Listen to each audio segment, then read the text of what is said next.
Cette réunion fait suite à la réunion du 21 août dernier et elle a permis de faire un compte rendu par les comités qui a été mis en place. Et dans ce compte rendu, il a été relevé premièrement que grâce aux efforts de tous les services de l'État, le niveau d'eau a commencé à baisser dans la ville de N'Djamena. Les stations de pompage qui étaient en panne ont pu redémarrer.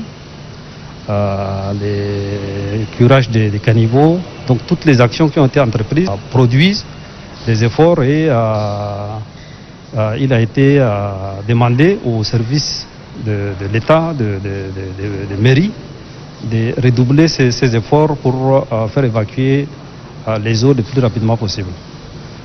Deuxièmement, il y a l'organisation de l'assistance apportée aux sinistrés, en plus des kits de vivres qui sont en cours de distribution en ce moment même. Il a été également débuté l'identification des sites qu'il va falloir aménager et équiper pour accueillir nos compatriotes qui se retrouvent sans abri. Donc les sinistrés les plus atteints seront très rapidement accueillis dans ces sites-là. Troisièmement, le maréchal du Tchad a instruit instamment de procéder à la mise à disposition du fonds de solidarité pour qu'en plus des kits alimentaires qui sont distribués, les moustiquaires, les nattes, les bâches puissent être acquis et mis à la disposition de nos compatriotes qui sont dans les besoins. Quatrièmement, les inondations ne concernent pas que la ville de N'Djamena. Il y a quelques localités dans quelques provinces qui sont également durement touchées.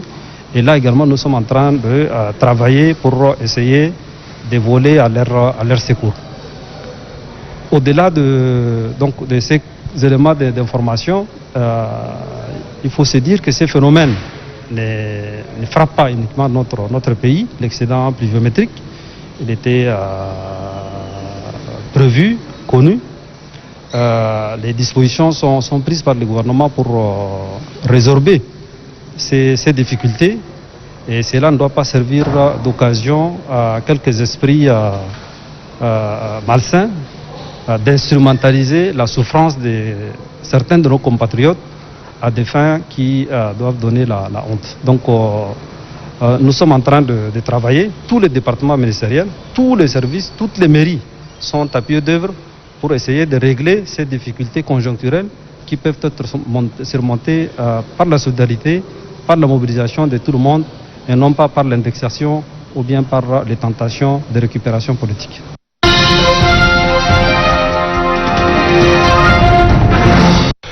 La modification de l'instrument financier de l'État pour l'exercice 2020 est liée à la pandémie de coronavirus et de ses conséquences socio-économiques, à la chute du prix du pétrole et à la rupture de la chaîne logistique mondiale.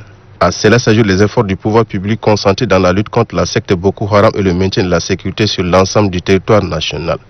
Globalement, les ressources du projet de loi de finances pour l'exercice 2020 sont arrêtées à plus de 1136 milliards contre plus de 1209 milliards, soit une baisse de 73 milliards de nos francs, soit 6% en valeur relative par rapport à la loi de finances initiale.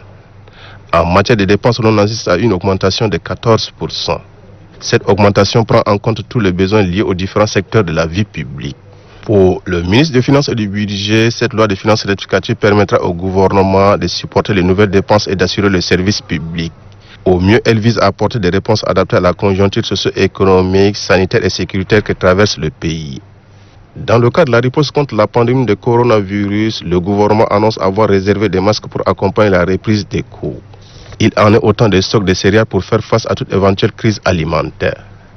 S'agissant des élections qui pointent à l'horizon, le ministre de l'économie, du développement et de la planification réitère l'engagement des partenaires au développement. Les élus du peuple ont particulièrement mis l'accent sur les prix des produits de première nécessité qui grimpent sur le marché aux grandes dames des opérateurs économiques. Le gouvernement est appelé à prendre toutes ses responsabilités.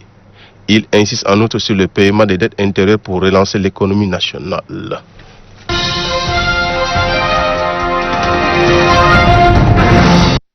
En décembre 2019, janvier 2020, l'année nouvelle s'annonçait belle et bonne. Et pour aller plus loin et donner davantage du pouvoir d'achat aux Tchadiennes et aux Tchadiens, le maréchal Idriss Déby Itno intimait l'ordre au gouvernement dans son adresse à la nation du 31 décembre 2019 d'entamer des négociations immédiates et conclusives avec le corps social et de rétablir les salaires des fonctionnaires dans un délai de 10 jours, d'amorcer la mise en place d'un fonds pour l'entrepreneuriat des jeunes et des femmes à hauteur de 30 milliards et de procéder au recrutement de 20 000 agents à la fonction publique courant 2020. Ces mesures, arrivant après l'adoption du budget par l'Assemblée nationale, ont tout de même été engagées et exécutées entièrement pour certaines, notamment l'accord de rétablissement des salaires des agents publics, la mise en place du fonds pour l'entrepreneuriat des jeunes et des femmes, et le recrutement des jeunes à la fonction publique qui s'exécute progressivement. Bien plus, la loi de finances 2020 renfermait des mesures innovantes et efficaces en matière d'économie verte et de soutien au secteur de l'énergie renouvelable, des NTIC et en matière de création d'entreprises et d'emplois. Comme vous le voyez, ces différentes dispositions qui ont été votées par notre Assemblée nationale étaient censées être exécutées tout au long de l'année 2020, à l'appui de la réalisation effective et suffisante des mesures projetées, des recettes projetées et votées par l'Assemblée. Sauf que chemin faisant, la Covid-19 fit son entrée au Tchad, s'amplifia dans le reste du monde, en même temps que les terroristes extrémistes de Boko Haram attaquaient lâchement la localité de Bohoma au lac Tchad. Aujourd'hui, la pandémie est sous contrôle dans notre pays et les terroristes qui se trouvaient dans les îles du lac complètement laminés.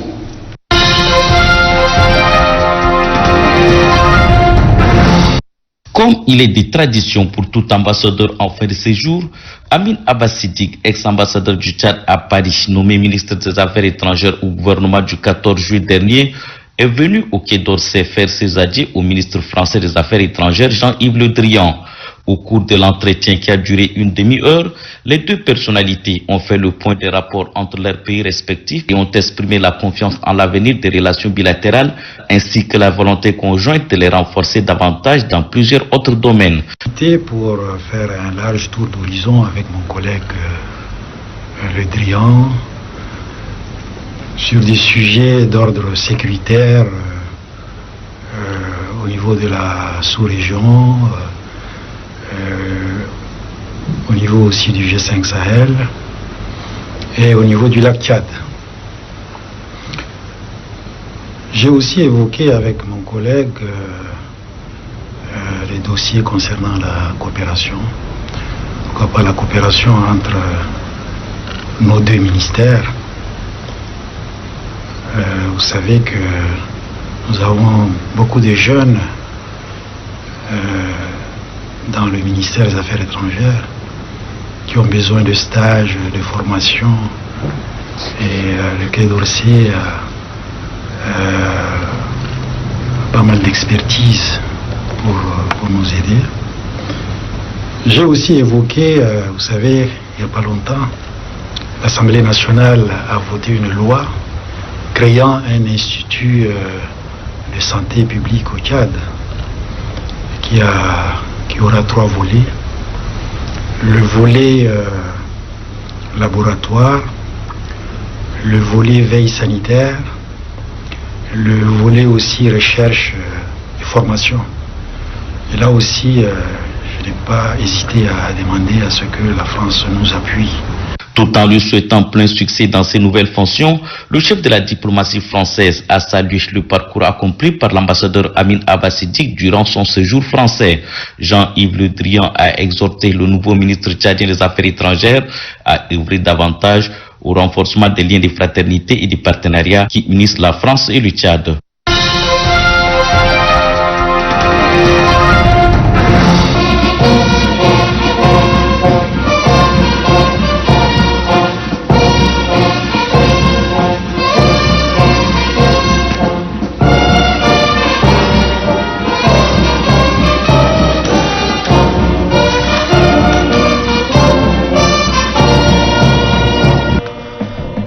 défendre les intérêts du Tchad auprès de la République fédérale du Nigeria, le maréchal du Tchad, Idriss Déby Itno, président de la République, chef de l'État, a porté son choix sur son ancien interprète personnel et ancien ambassadeur itinérant à la présidence de la République, Abakar Salih Chaimi.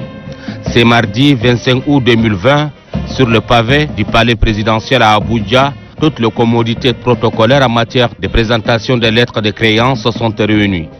Tapis rouge déroulé, garde d'honneur, paré de sa plus belle tenue, c'est sous cet usage protocolaire des grands jours que le nouvel ambassadeur extraordinaire et plénipotentiaire de la République du Tchad auprès de la République fédérale du Nigeria, Abakar Salih Chaimi, a franchi les marches du palais de la République pour présenter ses lettres, l'accréditant auprès du président de la République fédérale du Nigeria en qualité d'ambassadeur extraordinaire et plénipotentiaire. Moulés respectivement aux universités Mariam Ngouabi au Congo-Brazzaville, Londres Université en Grande-Bretagne et Syracuse aux États-Unis d'Amérique, l'ancien journaliste de la radiodiffusion nationale tchadienne, ancien interprète personnel du chef de l'État et ambassadeur itinérant à la présidence de la République du Tchad et à son premier poste d'ambassadeur. Le président nigérian Muhammadu Buhari l'a encouragé fortement à maintenir au summum la riche et fructueuse coopération bilatérale sans perdre de vue l'intégration régionale. Engagé sur la voie de son développement socio-économique, Abuja pourra compter sur le soutien du Tchad, un pays frère et ami en guerre contre le terrorisme dans le bassin conventionnel du lac Tchad, un patrimoine que partagent les deux pays amis, les deux peuples frères, liés par l'histoire, le sang et la géographie. Abakar Salih Chaimi, sa mission au Nigeria sera de consolider les relations pour un meilleur avenir entre les deux peuples frères.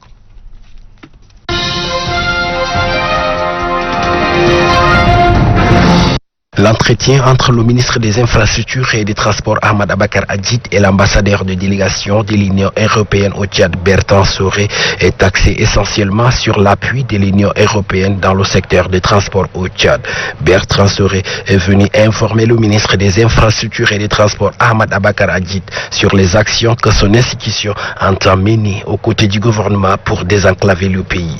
L'ambassadeur de délégation de l'Union européenne au Tchad a rassuré le ministre des Infrastructures et des Transports que son institution est disposée à aider le Tchad techniquement et financièrement dans le domaine des transports. Et nous sommes tout de suite compris sur les enjeux qui concernent la coopération entre l'Union européenne et le Tchad dans ce domaine. Il y a en particulier, à travers le projet SAN, le développement de pistes rurales, de 1000 km de pistes rurales qui seront financées à hauteur de 30 millions d'euros par l'Union européenne, et donc les travaux d'études sont en cours de finalisation. Et nous avons aussi échangé sur la nécessité de pérenniser tous ces ouvrages d'art et de voir avec nos partenaires comment faire au mieux de les entretenir et de trouver des sources de financement ensuite donc pour les maintenir en l'état. Bertrand Soré informe par la même occasion que l'Union européenne mettra tout en œuvre pour parachever les projets en cours en vue d'accélérer le processus de développement enclenché par le pays.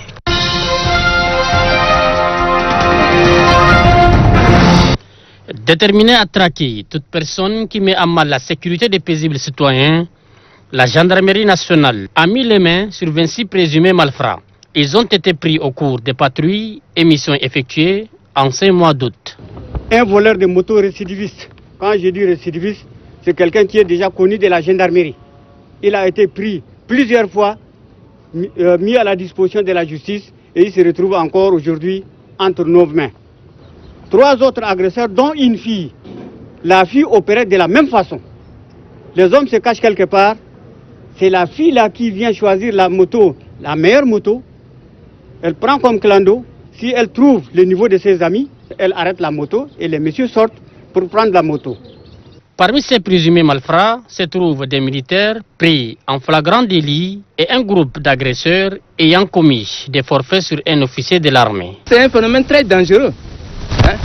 Dans une ville, on ne peut pas traverser, on ne peut pas circuler parce qu'il y a des gens qui se font super. Je crois qu'il faut qu'on arrête ce phénomène. Voilà ce que je voudrais dire en ce qui concerne ces jeunes de Walia.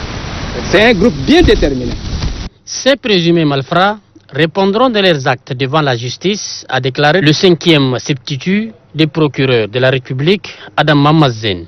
Depuis le début de l'année 2020, la gendarmerie nationale a mené plusieurs patrouilles à travers le territoire national et c'est pour la 8e fois qu'elle présente des présumés malfrats.